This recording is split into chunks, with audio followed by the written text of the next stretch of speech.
지난 시간 말씀을 한번 같이 살펴보고 이제 오늘 말씀 들어가겠습니다. 마태복음 3장 말씀을 나누었습니다. 우리가 다 다룰 수는 없겠지만 저에게는 가장 남았던 말씀이 있다면 여기 적어 놨어요. 세례 요한이 예수님을 설명할 때 세례 요한은 물로 세례를 주겠지만 내 뒤에 오시는 진짜 메시아 예수께서는 불과 성령으로 세례를 베푸실 것이다 하면서 공식적으로 예수님의 사역에 대해서 이야기된 것이 바로 예수님께서는 불과 성령으로 세례를 베푸신다. 세례는 새로워지는 것을 뜻하거든요. 세례 요한 같은 경우는 요단강에 사람을 침례라고 하죠. 완전히 집어넣었다가 빼면서 이제 이전의 죄와 이전의 허물은 죽고 새로운 사람으로 살아라라고 이야기해 주었는데, 예수께서는 우리에게 불과 성령으로 세례를 주신다라고 성경이 우리에게 가르쳐주고 있습니다. 예수님의 불을 묵상하면서요, 엘리야가 갈멜산에서 이방 선지자들과 대결했던 장면이 저는 떠오르더라고요. 엘리야가 그 이방 선지자들과 같이 단을 쌓아놓고 제단에 짐승을 잡아놓고 이쪽 편 사람들이 하루 종일 별별 것을 다 했지만 불이 내리지 않았고, 엘리야가 물을 붓잖아요. 물을 다 부어놓고 하나님께 기도했더니 하늘에서 불이 내려서 그 제단이 완전히 타는 것을 우리는 보았습니다. 예수님 아니면 세상의 그 어떠한 것도 우리에게 이 불로 다가올 수가 없고, 심지어 우리의 마음이 마치 물을 쏟아부은 것처럼 주님 앞에 아무런 준비가 안 된 것 같고, 요즘 내 상태가, 요즘 나의 영혼이, 나의 신앙이, 나의 삶이 주님 앞에 축 처져 있는 것 같이 아무것도 아니라 할지라도 예수께서는요, 예수님의 불이 우리 가운데 임하시면 우리를 활활 태우시고, 특별히 우리 안에 주님 원치 않으시는 것들을 이 불로 정결하게 하실 것입니다. 우리 안에 보면요, 주님 원치 않으시는 것들이 있어요.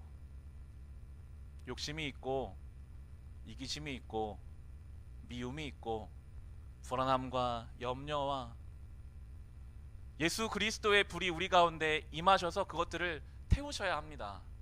신앙이라는 것은 주님의 이 불이 우리 가운데 임해서 언제 내가 그랬냐는 듯이 어제와는 완전히 다른 존재로 살아가는 것, 예수 안에서 이 불을 경험하는 것이 신앙임을 마태복음 우리에게 설명해 주고요. 그리고 성령으로 우리를 세례 주신다. 우리 안에는요, 성령이 아니면 절대로 채울 수 없는 빈 공간들이 우리의 삶에 있습니다. 성령이 우리 안에 내주하지 않으시면 채워지지 않는 부분들이 있어요. 그래서 예수를 모르는 인생들은 그 빈 부분을 채우려고 발버둥을 칩니다. 술에, 돈에, 세상의 쾌락에 이 빈 부분을 채우기 위해서요, 모든 것을 다 해봐요. 몸부림을 칩니다. 그런데 안 채워지거든요. 성령이 우리 안에 오셔야만 채워지는 그 부분을 우리는 가지고 살기 때문에 성령이 우리 가운데 예수 그리스도를 통해서 오셔서 우리를 채워주실 때에만 우리는 참된 만족, 참된 평안을 누리며 살 수 있는 것입니다. 복음은 그런 것입니다. 우리 안에 주님 원치 않는 것들은 다 태워버리고 성령이 우리 안에 오셔서 정말 이 주님 안에서만, 예수 안에서만 경험할 수 있는 그 만족을 누리며 살아가는 것. 마태복음은 예수는 이런 분이시다라고 우리에게 세례 요한의 입을 통해서 설명해 주었습니다.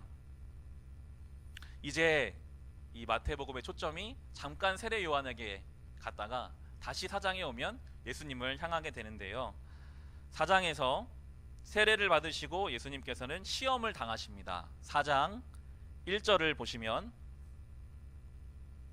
그 즈음에 예수께서 성령에 이끌려 광야로 가셔서 악마에게 시험을 받으셨다라고 나오고 있습니다. 안 어울리는 조합이 나와요.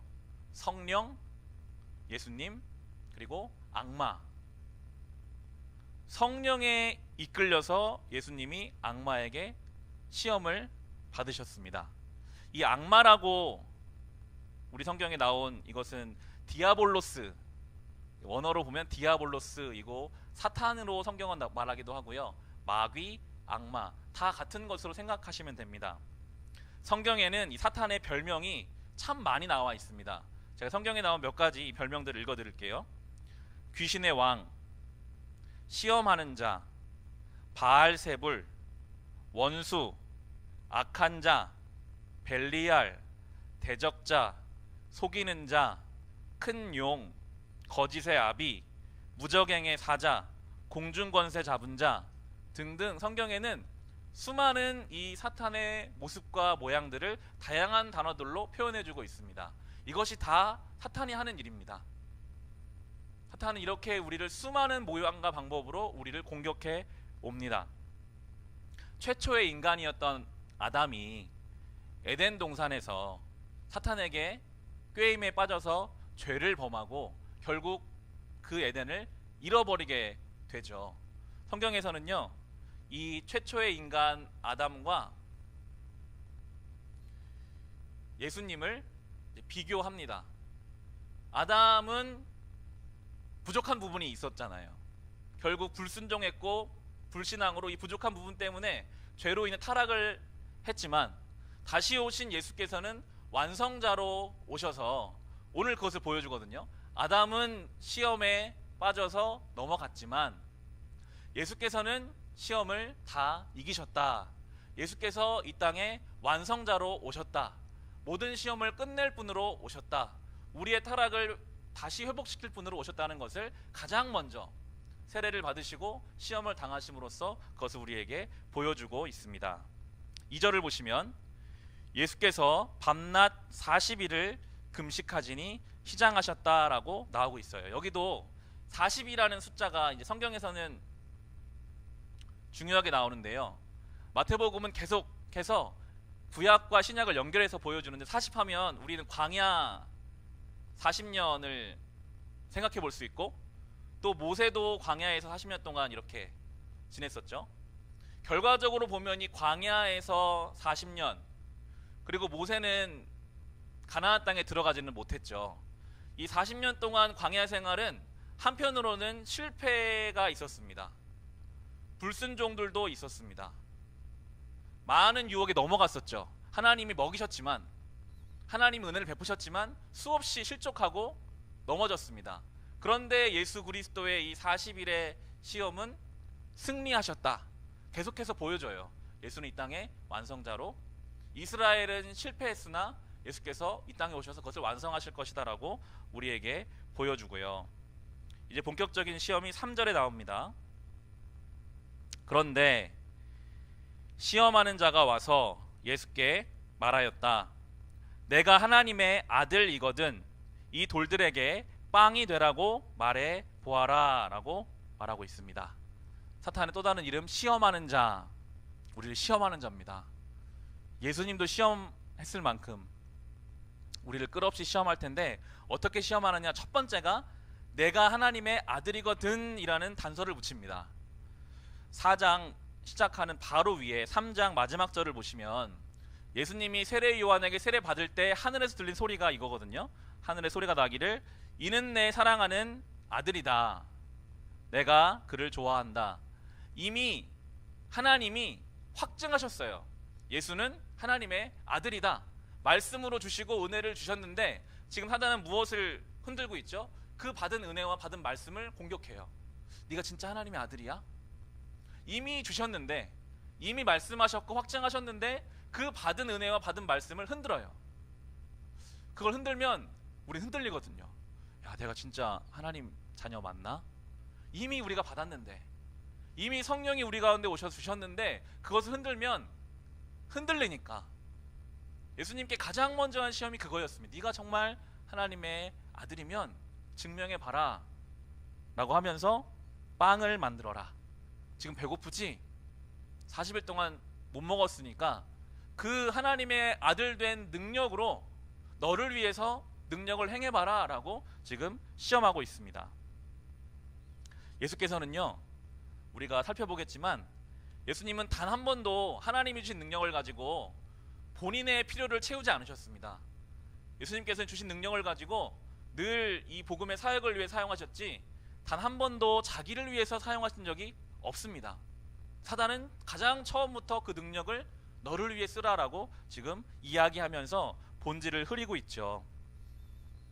예수님께서는 능력이 있으셨지만 그 능력으로 하나님의 아들임을 증명하지 않으셨어요.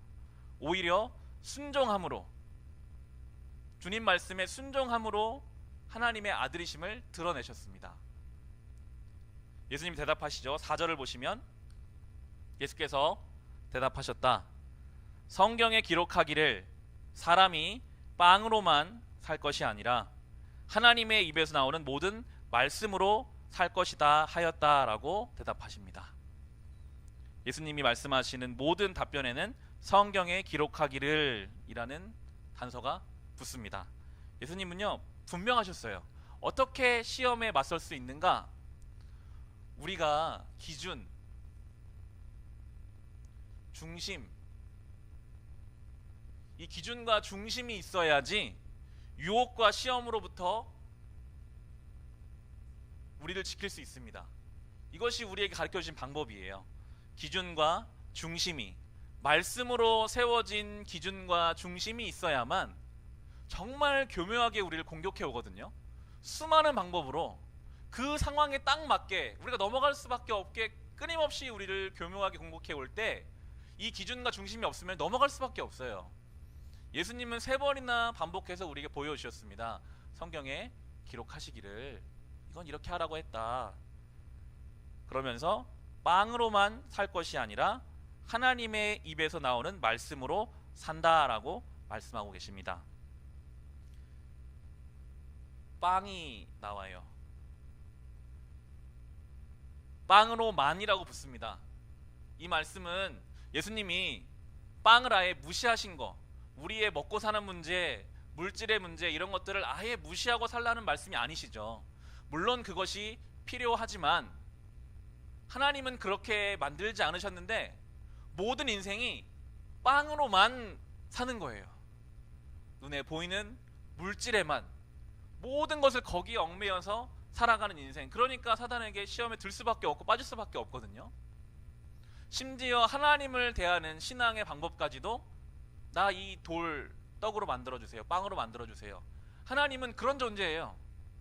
다른 존재가 아니라 내가 지금 배고프니까 내 이 육신의 만족을 채우기 위한, 내 삶의 필요를 채우기 위한 그것으로만 하나님을 대하는 이 관계 속에서 예수께서는 그게 아니다, 그것으로만 사는 것이 성도가 아니다 그러면서 하나님의 말씀으로 이게 더 중요한 사람이 돼야 한다라고 지금 우리에게 우리가 살아가야 할 길을 보여주고 계시는 것입니다. 우리가 이 신앙의 여정을 살아갈 때 하나님 말씀으로 살아가야 하겠습니다. 하나님 말씀을 붙잡는 신앙의 길이 되기를 노력하시기를 바랍니다. 제가 신학교 대학원 3년 공부했고요. 아버지가 목사님이셨으니까 뱃속에부터 교회를 계속 다녔죠.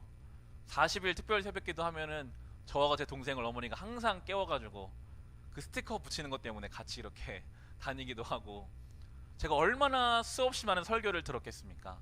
얼마나 성경에 익숙하겠어요.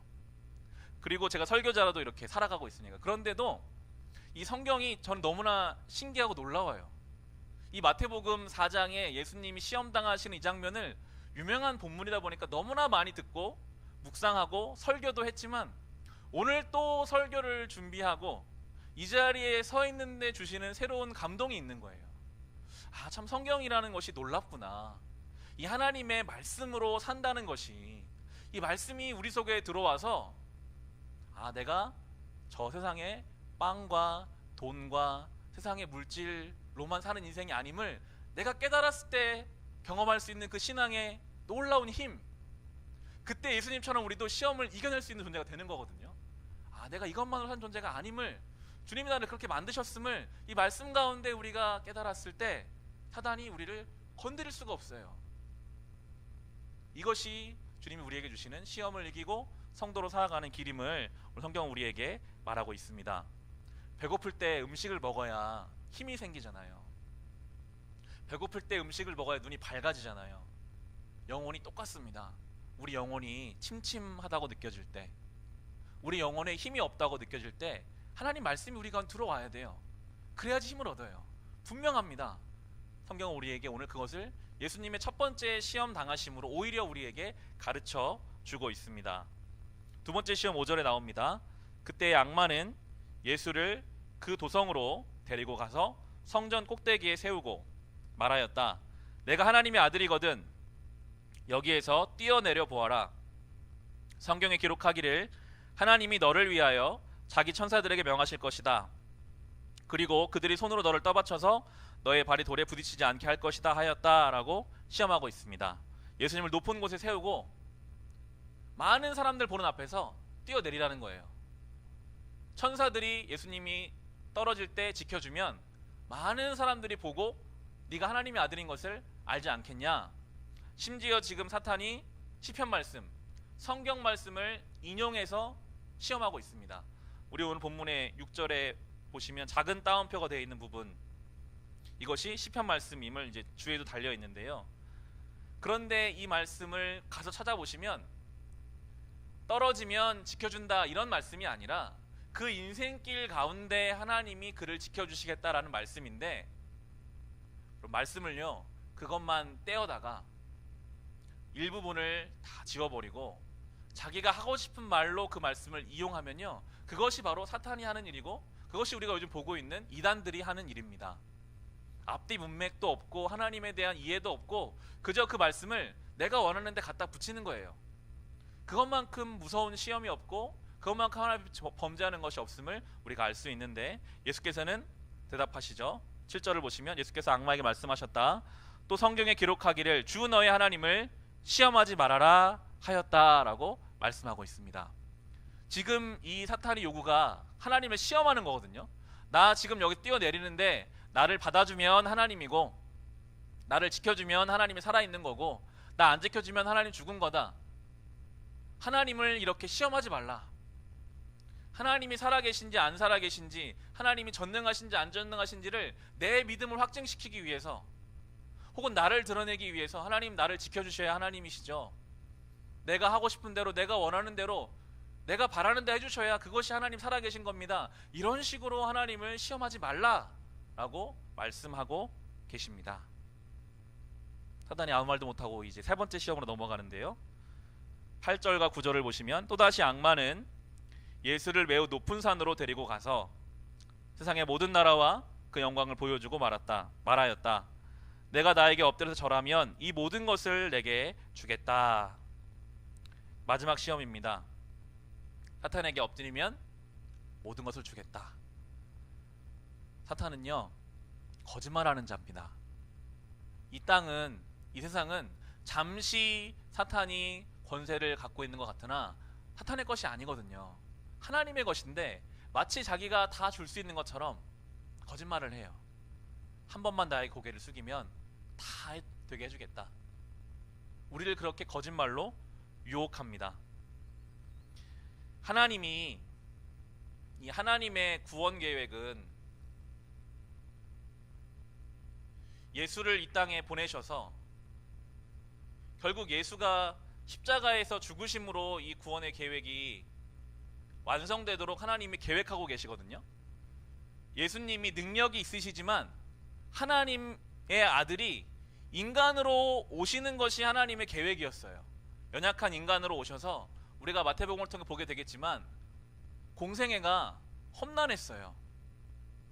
가난한 자들, 병든 자들만 예수님을 따라다니고 오히려 세상의 권력자들은 예수님을 끊임없이 죽이고 싶어 했죠. 인정받지 못했습니다. 그나마 예수님이 사랑했던 제자들이 예수님을 배신하게 되죠. 그리고 젊은 나이에 십자가에 처절하게 죽게 됩니다.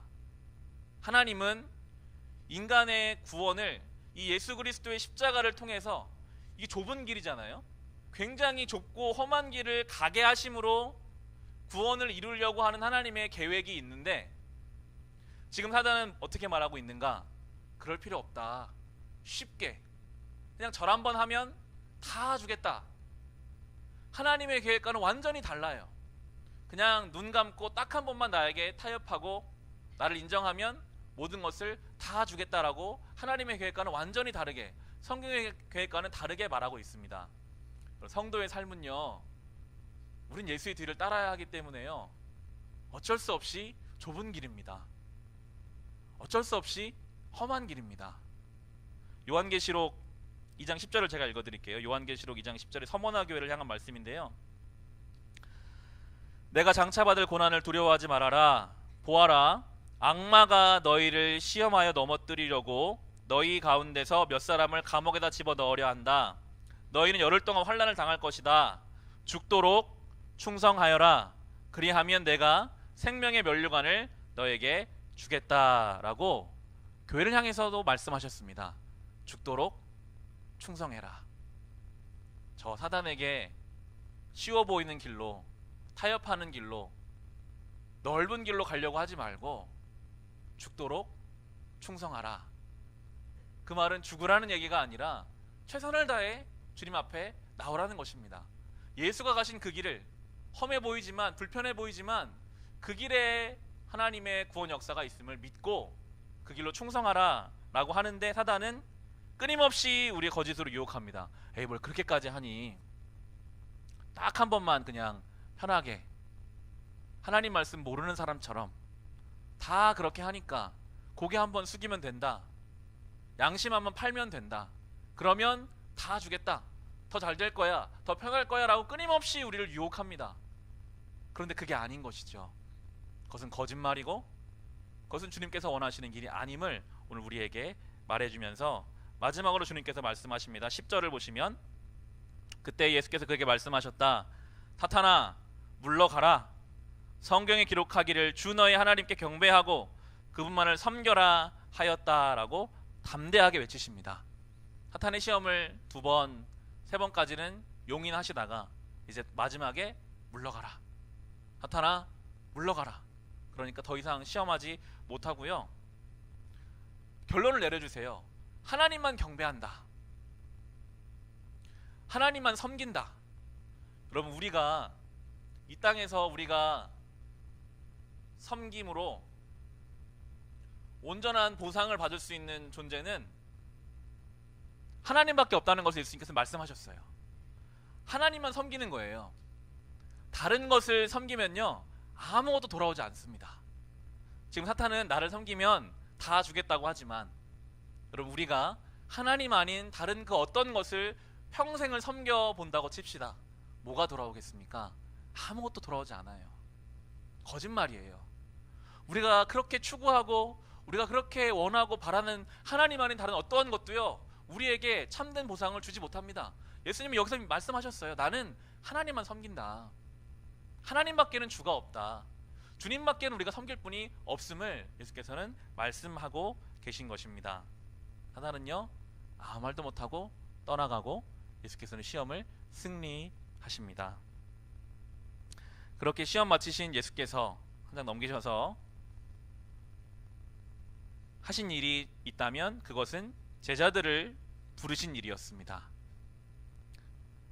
예수님이 시험을 마치시고 가장 먼저 하신 일이, 복음을 선포하시고 가장 먼저 하신 일이 제자를 부르셨다는 것은 우리에게 큰 의미가 있습니다.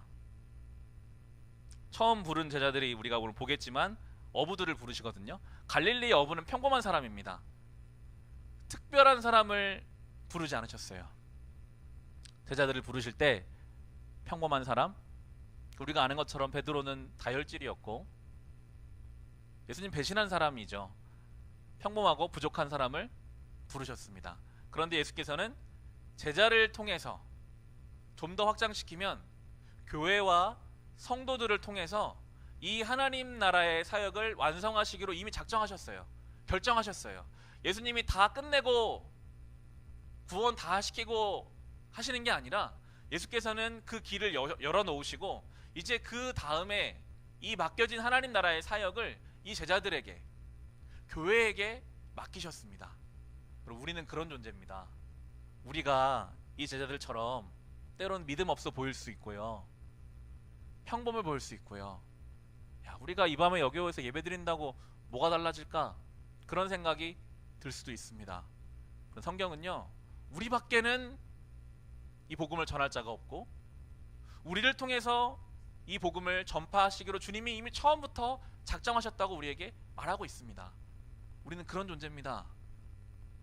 이 거룩한 부르심 앞에서 우리를 통해서 이 복음이 전달돼야 할 텐데, 오늘 예수님이 첫 제자를 부르시는 장면을 통해서 몇 가지 제자들의 삶을 살펴볼 수가 있습니다. 18절, 19절, 20절을 보겠습니다.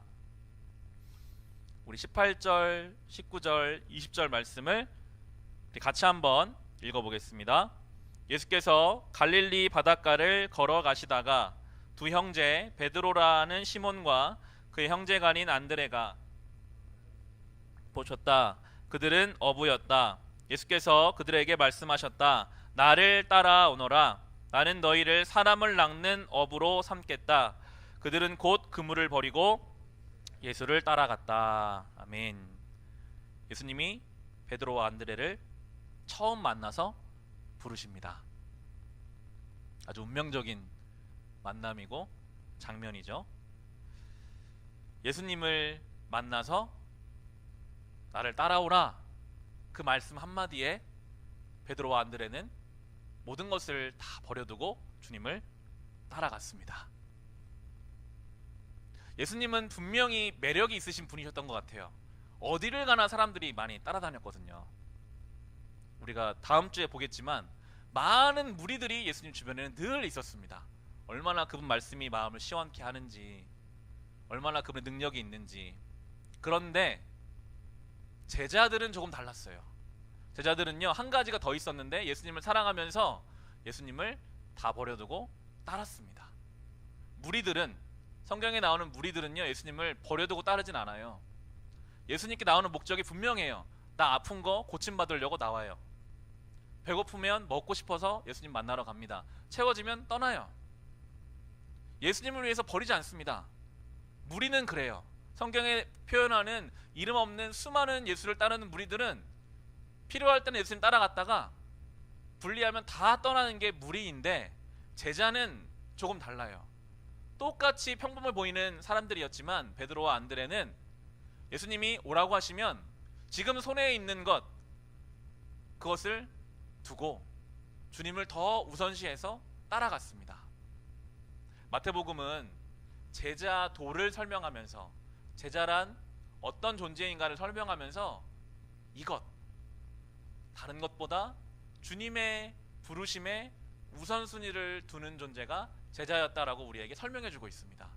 지금 당장 나에게 중요한 것들, 지금 당장 나에게 급한 것들이 있다 할지라도 그 마음속에 심중에는 늘 주님이 더 우선인 것, 주님이 부르시면 과감하게 버려두고 따를 마음의 준비가 되어 있는 것, 그것이 제자의 조건이라고 말씀하고 있어요. 그러면 주님께서는 그 제자를 부족한 것은 고쳐서, 채워서, 시간이 걸려도 만들어서 사용해 가시더라고요. 다른 것을 우리에게 요구하지를 않으십니다. 그런다고 주님이 오늘 다 버려두고 선교사로 나가라, 다 그렇게 말씀은 안 하십니다. 우리에게는 그 중심을 보시는 것 같아요. 주님, 제가 지금 이 일을 하고 있는데, 제가 이렇게 살고 있는데 제 마음에는 그래도 우리 주님이 가장 중요합니다. 그만하라고 하시면, 놓으라고 하시면, 오라고 하시면, 하라고 하시면 제가 가겠습니다 라는 그 마음을 기뻐하시는 것 같아요. 그러면 우리가 부족해도, 성격적으로나 믿음적으로나 상황적으로 환경적으로 부족해도요, 우리를 만들어 가세요. 이 베드로가 어떻게 달라지는지 우리는 알잖아요. 이 베드로를 바꿔 가시는 그 주님은 그 마음을 가지고 제자를 만들어 가시고요. 또 하나의 내용이 있다면 바로 부르심의 내용입니다. 지금은 너희가 고기를 낚는 어부지만 예수님이 사람을 낚는 어부가 되게 하겠다라고 그렇게 부르시거든요. 어부는 지금 그물 깁다가 예수님 만났는데, 어부의 모든 행동은요 오로지 고기를 향해 있습니다.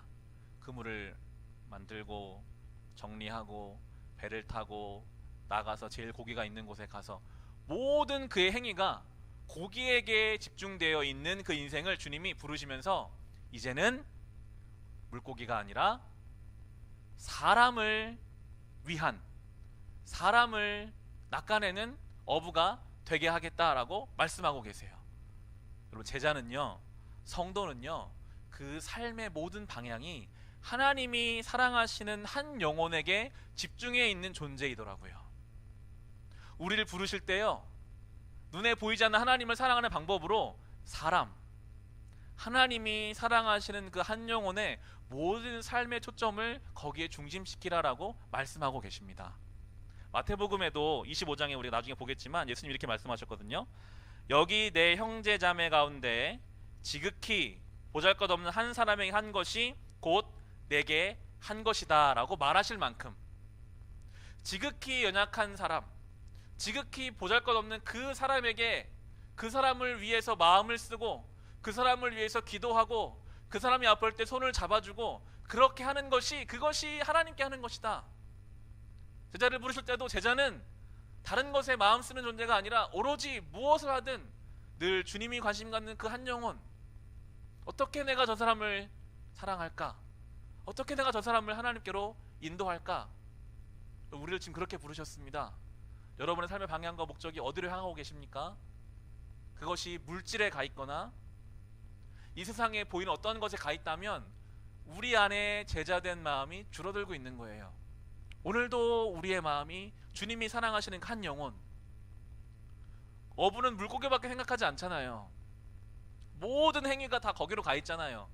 제자는 주님이 사랑하시는 그 영혼에게 가 있습니다. 그것이 내 가족이 될 수 있습니다. 내 자녀가 될 수 있고요, 일상의 그 누군가가 될 수 있습니다. 중요한 것은 그 한 사람을 주님의 마음을 가지고 나도 품는 것, 내가 직장에서 일하는 것도, 내가 하는 모든 행위의 그 목적지가 한 영혼을 사랑하는 마음으로 향하는 것, 그것이 제자의 삶이라고 오늘 우리에게 말씀하고 계십니다. 오늘 말씀을 정리하겠습니다. 크게는 두 가지가 되겠네요. 예수님이 시험을 당하셨으나 예수님은 승리하셨습니다. 구약에서는 실패를 보여줘요. 예수님이 이 시험에서 인용하신 모든 말씀은 다 신명기 말씀이거든요. 신명기에서 그 광야 생활은 사실 실패의 모습들이 많았지만 예수께서는 승리하셨다고 이제 우리에게 보이시면서 우리가 참 실패할 수밖에 없는 인생이지만, 시험에 넘어질 수밖에 없는 죄된 본성이지만 예수가 이 땅에 오시고 우리에게 오심으로 이제 우리도 주님과 함께 승리할 수 있다는 것을 우리에게 보여주고요, 또 하나는 우리를 제자로 부르셨습니다. 우리를 통해 주의 복음이 전파되게 계획하셨습니다. 그렇다면 우리는 가장 우선순위를 주님에게 두고, 그리고 주님이 사랑하시는 그 한 영혼을 향하여 모든 삶을 그렇게 초점을 맞추고 살아가는 주님의 제자가 되시기를 주님의 이름으로 축원합니다.